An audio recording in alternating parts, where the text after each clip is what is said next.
Hi everyone, and welcome back to another video. So today's video, it might be a good idea to have like a snack or a tea because it's going to be long and a little depressing. So I'm going to be sharing a bit of a revelation I've had in the last year, and that is having an idea of what has been going on with me for the last decade of my life. I'm definitely really excited to have something more tangible, a more tangible reason to all of my problems, and it just really helps me feel like I can move forward and maybe make some progress in making things better and also sharing with you guys. And I can't get over how many of you guys are still around. I mean, like all of the comments on my last video, I was in tears. Like I can't get over how many of you guys know without any explanation about these issues. It's crazy. I talked about it years ago, like literally over 5 years ago. And even for those of you who are new, you are really excited about this topic and have some neurological problems yourself. So you're really looking forward to me opening up about it, and I definitely feel safe and comfortable and ready to open up about it to the public, I guess, and hopefully other people will benefit from it. That's definitely something that's really important for me in making this, but I think me talking about it will also be very healing. And it might explain some situations like why I disappear for very long periods of time on YouTube or social media in general, because I have a lot of ups and downs in my life, like everyone, but things can be pretty unpredictable when it comes to my simple, basic foundations in life, like my nervous system. So the diagnosis that I have is fibromyalgia. It's a pretty common one. It affects 1 in every 20 Americans, so it's fairly common. It's more common in women than it is in men, about 50% more common in women, and they think it has to do with the hormone fluctuations in women being more profound. Excuse my voice, actually this is a little bit something that's been an issue that's also related to the fibromyalgia, so we will talk about that later when we talk about the symptoms. So fibromyalgia is one of those neurological conditions that they usually start to speculate on when they've ruled out more serious ones. Like I was tested for multiple sclerosis, alateral sclerosis. I was tested for a lot of things, okay, like everything, blood work, everything's basically normal, which is definitely good, but it's definitely not normal to live with the onset of symptoms that I have, and I have some abnormalities in some of the neurological tests that have been done on me. Although it is not a more serious clinical condition, it definitely affects one's quality of life, and it is very intricately connected to anxiety and depression. And it's difficult to say which one comes first, which one's more important.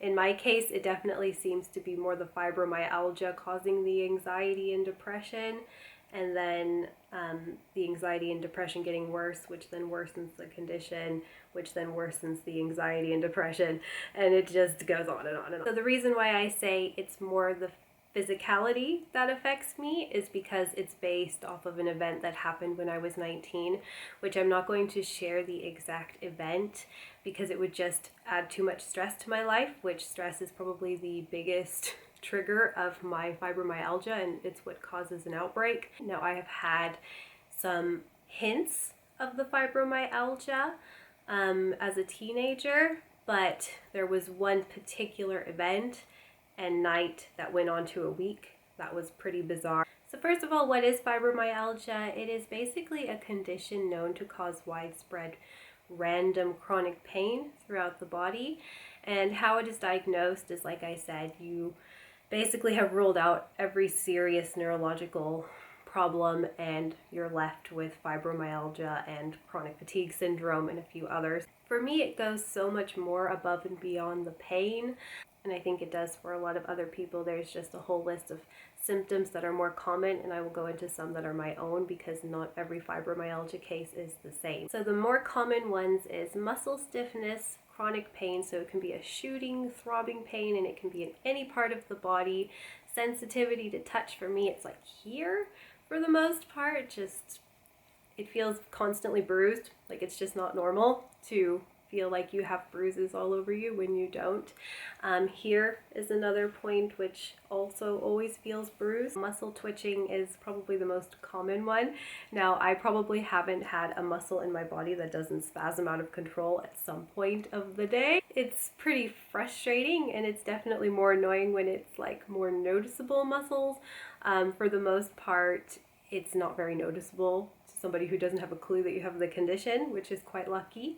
But it can be pretty uncomfortable and just plain weird, especially when it first starts happening. Issues with memory, focus, and concentration, what they call fibro fog. So it's like brain fog, but it's like a whole other level. Like you literally can't focus or concentrate.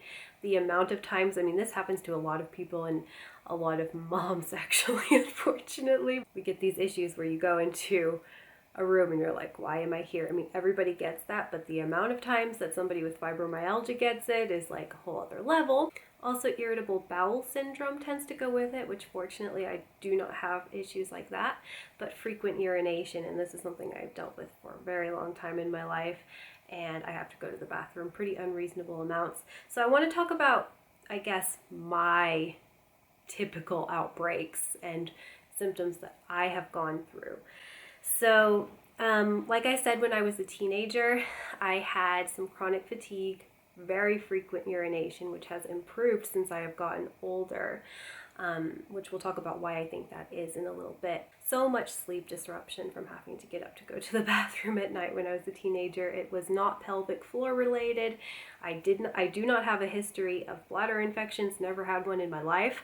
I was tested for diabetes a couple of times as a teenager because of the frequent urination. Don't have that. And then I was tested again at 19 when when it started getting even worse. So those were just some of the more subtle issues that I had growing up. So things really started to get crazy after a certain event, which I told you I'm not going to say what the event was, at least not today. And it all kind of came crashing down one night where it just was beyond extreme and beyond bizarre.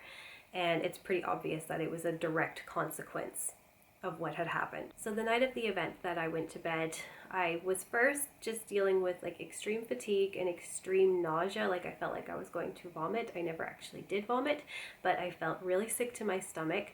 I was dealing with hand tremors, like my hands were shaking uncontrollably. I had shooting pains going up and down one arm. Worst was when I lied down to sleep. My muscles in my head or on my skull started to twitch. Like you could visibly see my head muscles twitching. You could feel that they were twitching. And then a burning sensation in my brain occurred. Like it felt like my brain was on fire. I had frequent flushing in my face. Like I was having hot flashes. And that was the worst that it ever was in my entire life, was that night. But over the course of the week, it continued and the fasciculations began to spread to different parts of the body, but in less intense variations. So as the symptoms began to dwindle off after about a week, like they really had settled down a lot after a week, like they were still there, but they were very minor. In my early 20s, I had an array of problems like that keep coming up. And usually if I just drink some water, take a little bit of magnesium, it would kind of settle down. And then I started experiencing heart palpitations, I guess around 23, which is definitely linked to the condition that I know I have now. I went to the hospital thinking I was having a heart attack, which everything came back fine. I was just having what they call panic attacks, but they happen when I'm not feeling anxious. It's just completely at random. So it wasn't until about 25 years old when I had an event which I can talk about, which I already have talked about. This event was when I found a breast lump. I was super stressed. I was going to get ultrasounds all the time. I was breastfeeding Leia at the time.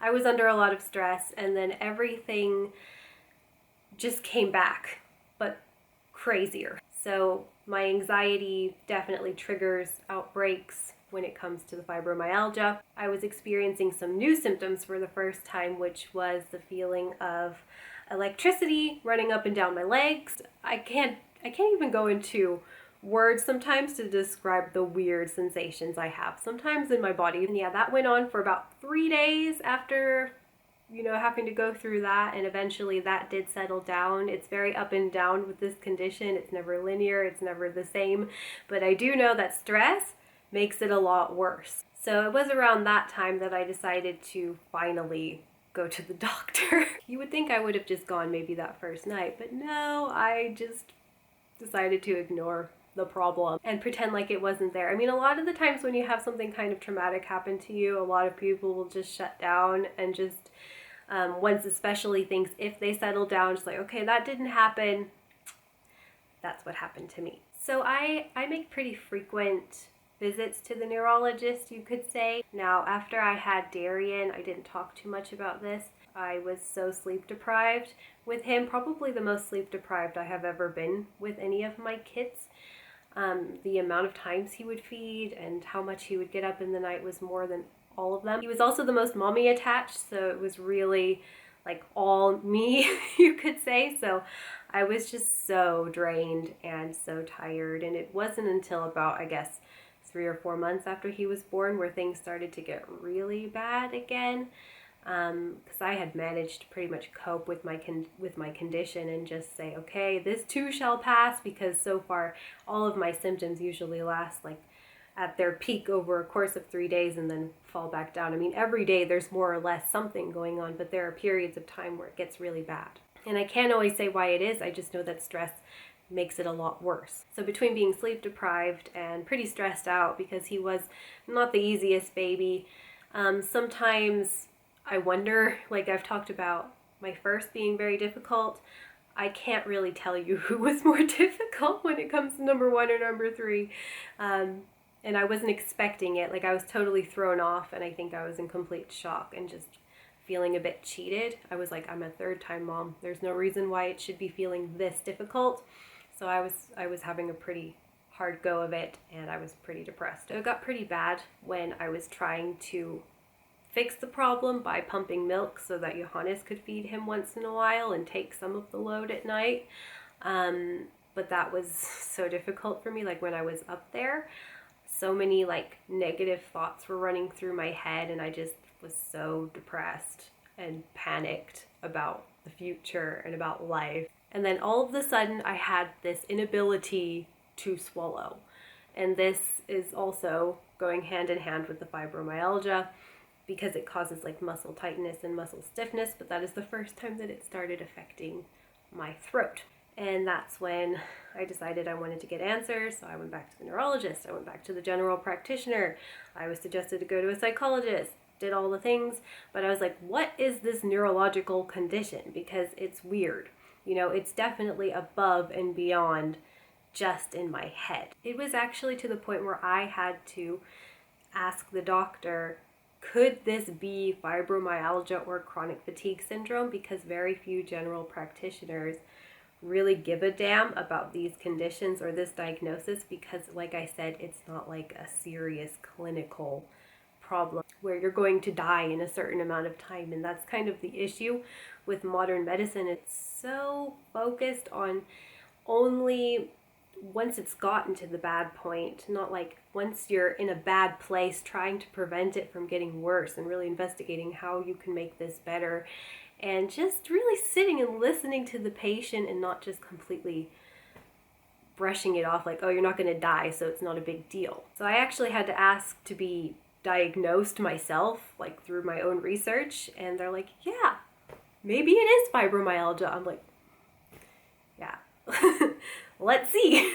So it's pretty vague how they diagnose it, like I said, because most general practitioners just don't really care about the condition. So I decided to go on a hunt for somebody who does give a damn, and I ended up in Regensburg, and I told him about my diagnosis, and I got a special medical document confirming that I have it. Unfortunately, he is all the way in Regensburg, but he's very passionate about all kinds of weird conditions. He's very proactive in doing his own research and really working with the patients. And he has offered a lot of different kinds of therapy ideas for me. Personally, I would like him to do it, but he's too far away. But I have tried a lot of different therapies, which I can talk about in another video because this video is already getting so long. So he's gone into a lot of research as to why he thinks there are some people who end up getting the condition. So he thinks that it has to do with genetic SNPs, genetic mutations. So when you have genetic SNPs, your body has a tendency to not be able to detoxify itself properly. So people tend to have like some issues with the function of their liver, even if it's very, very slight. And that makes perfect sense as to why I've had the frequent urination problem. My kidneys are basically making up the slack of my liver.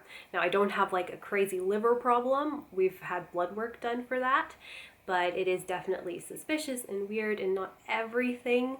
The blood work can't tell you everything, you could basically say. It can just rule out the more serious. But my kidneys definitely work a lot harder than my liver does, it appears. But my body seems to have a problem with letting go of what shouldn't be there. So my kidneys work overtime, which also causes a lot of problems with my moods, you could say, because my adrenals are working really hard. So there's all kinds of therapies that he has offered me and testing he has offered me. It's all very expensive, and I'm still exploring a lot of it, but I'm very willing to learn and I'm very open.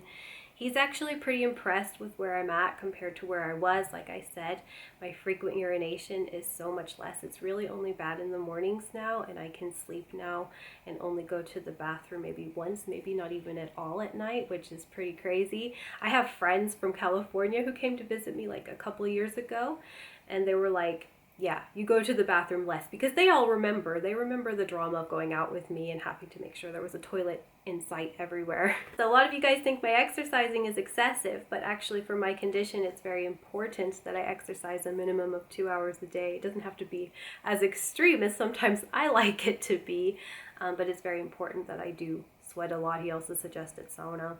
So people like me who don't detoxify properly need to sweat, obviously need to pee a lot, and need to stress less. This is where I'm at with my diagnosis and my condition. I can't really give you too much more than that. You know the symptoms now. We know the cause. We know maybe what to do about it. I know that it's improving, which is something that you don't always see with this condition. It tends to get worse with age, not better. So he's really confident that the lifestyle changes that I have made do help.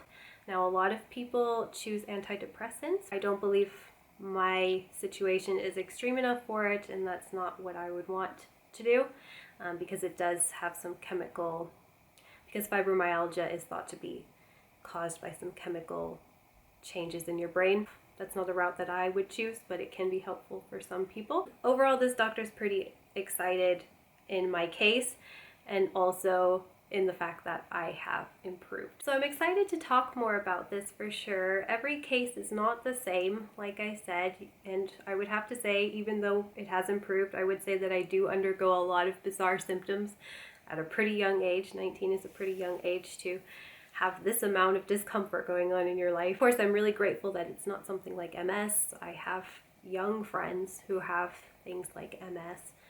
And neurological problems can be really difficult to deal with. It's a very difficult area of medicine to study. There's not a huge amount of treatments available, and it's a very complicated field. Let's just leave it at that. Being the doctor and the patient, like working together, it's interesting, because you just kind of go in there, they tell you what it is, and then they're like, good luck with that. For me, food, lifestyle, keeping myself out of stressful situations, only being with people who absolutely make me feel good about myself. I'm pretty selective about who I spend my time with. I try not to put myself in situations that stress me out, because it will cause an outbreak. I think for people with fibromyalgia, it's really important to know when to say no. Of course, there are some things in life that you just can't say no to, like obviously having a baby and then having to take care of that baby and do your best. I prioritized my son and just let everything go. YouTube had to go. People in my life I needed to keep at bay. It's important to know your triggers and set boundaries for anyone, but especially for people with a condition that is triggered by stress. Like if you literally are so agitated by stress to a point where it's causing serious neurologic symptoms, you need to set those boundaries, and I think that's probably the biggest thing I've learned through having this condition, and I think even people without this condition could really benefit from that in their life, but that's probably been my biggest takeaway so far. There just comes a point where you have to open up to the idea of having a lot of different healing possibilities. I have been talking for so long, I'm almost out of battery. I could definitely talk more about some of the things that I think have helped me.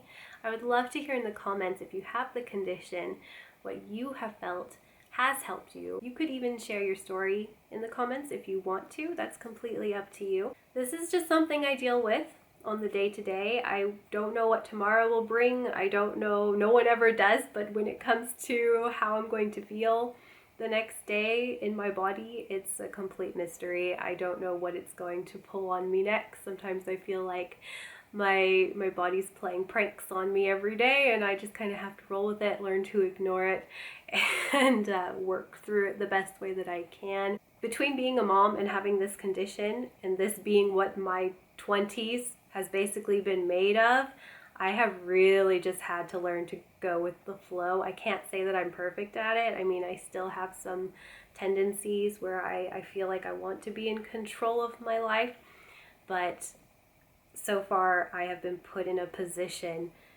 to learn patience, learn to go with the flow. I still try to stay positive and optimistic as much as possible, and I would have to say, and my doctor would have to say, that I am handling things really well. He doesn't see a need for me to be on any sort of medication, and especially if I don't want to be, he doesn't see any reason for it. And with my liver having an issue, it doesn't really make sense to put me on medication, especially if it's not 100% necessary.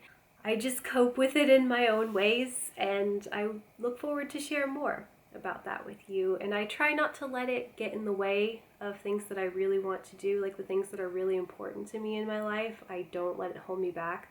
Like, he's given me advice about exercise, like my exercise should be a certain way. It should be like my heart rate should be a certain amount the whole time. I don't take it to that level. I do what I want to do at the end of the day too. Like, if there's something I'm really passionate about, I'm going to do it. Definitely don't let your condition hold you back from the things you really care about, but learning to say no to the things that don't really matter is super important. So before I get a chance to not say goodbye because of my battery, I'm going to go ahead and say goodbye. Thank you guys so much for listening and for being there. And I hope this video wasn't too all over the place. It was a lot to get out in one video because, like I said, this has been going on for over a decade and all of the events are very scattered. If you liked this video, please give it a thumbs up. If you want me to talk more about it, I could do some videos about what it's like when I'm having an outbreak. I'm just so incredibly grateful for this community, and I just can't believe how many of you are still around. Sometimes I feel like maybe I've overshared, but I feel like the oversharing is what builds these really strong connections, and like people who, like, I feel like I have viewers who are family, you know, like the rest are just speculators. Like, there's one thing having like somebody who comments on everything that you do and people who actually care and comments. I love the comments. That's the most exciting thing for me about YouTube. I like the interaction, and the empathy and the care is what matters to me most. And I'm really glad that I've managed to hold that sense of community that I feel like YouTube is losing over time. Everything's just getting too niched and pretty and proper, in my opinion, out there these days. It's just not raw and real anymore. So I'm happy that we're still managing to make this work together. Okay, I'm gonna go ahead and go. Like I said, I love you guys so much, and I will see you next time.